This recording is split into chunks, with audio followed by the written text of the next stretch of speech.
उत्तर प्रदेश के महोबा के चरखारी विधानसभा से भारतीय जनता पार्टी विधायक बृजभूषण राजपूत ने एक ऐसा बयान इधर दरमियान उनका सोशल मीडिया पर वायरल हो रहा है कि अगर वो बयान किसी दूसरे दल के विधायक या नेता ने दिया होता तो यकीन जानिएगा कि पूरे देश में इस वक्त हाय तौबा मची होती और उसकी गूंज पूरे देश में फैलती और उसका असर दिल्ली के हुकूमत पर भी जरूर पड़ता। क्या कहा भारतीय जनता पार्टी के विधायक ने जिनकी वीडियो वायरल हो रही है? उन्होंने कहा कि दुनिया में 50 से ज्यादा इस्लामिक कंट्रियां हैं, ईसाई कंट्रियां हैं, तो एक हिंदू राष्ट्र क्यों नहीं बन सकता। उन्होंने कहा कि मुझे पूरा विश्वास है कि भारत की जनता अगर चाहेगी ये देश हिंदू राष्ट्र बनेगा। उन्होंने आगे कहा कि हर कीमत पर भारत हिंदू राष्ट्र बनेगा। मैं कहना चाहता हूं, चूंकि उन्होंने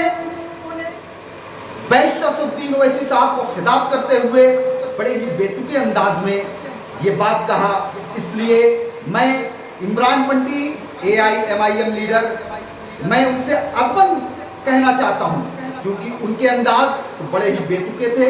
मगर चूंकि हमारा दायरा हमेशा अदब का रहा है, इसलिए मैं अदबन उनसे कहना चाहता हूं कि मेरे भाई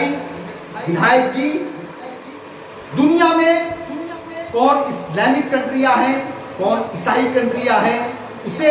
हम भारतवासियों को कोई लेना देना नहीं। दूसरी चीज कि आपने जो कहा कि अगर भारत की जनता चाहेगी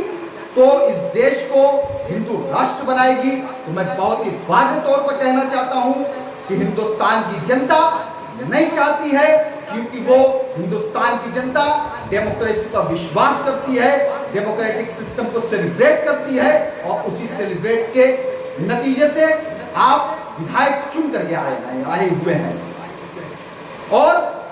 तीसरी बात जो आपने कहा कि हर कीमत पर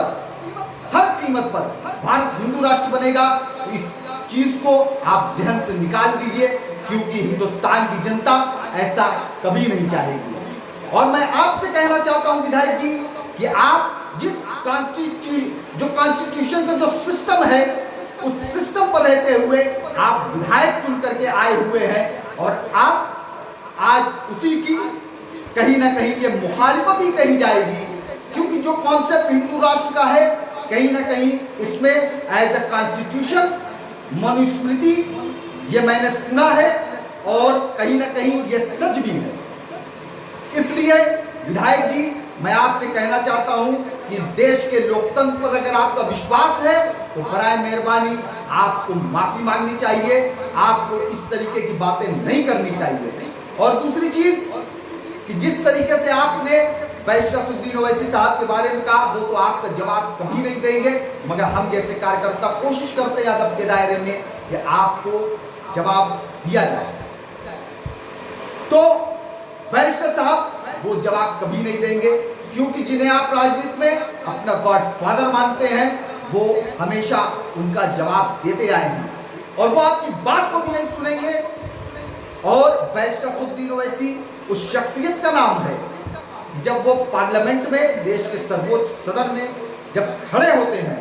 तो आपके तमाम लीडर उनसे मुखातिब होकर के सुनते हैं, चाहे वो किसी भी दल का बड़ा लीडर हो, मगर हिंदुस्तान की सियासत में उनकी बातों को सुना जाता है और आम जनता भी उनकी बातों को सुनती है। तो बराए मेहरबानी अगर आपका ये ख्वाब है तो मैं फिर कहना चाहता हूं कि आपका ख्वाब गलत है। और जो हमारे बुजुर्गों ने जो हमको संविधान दिया है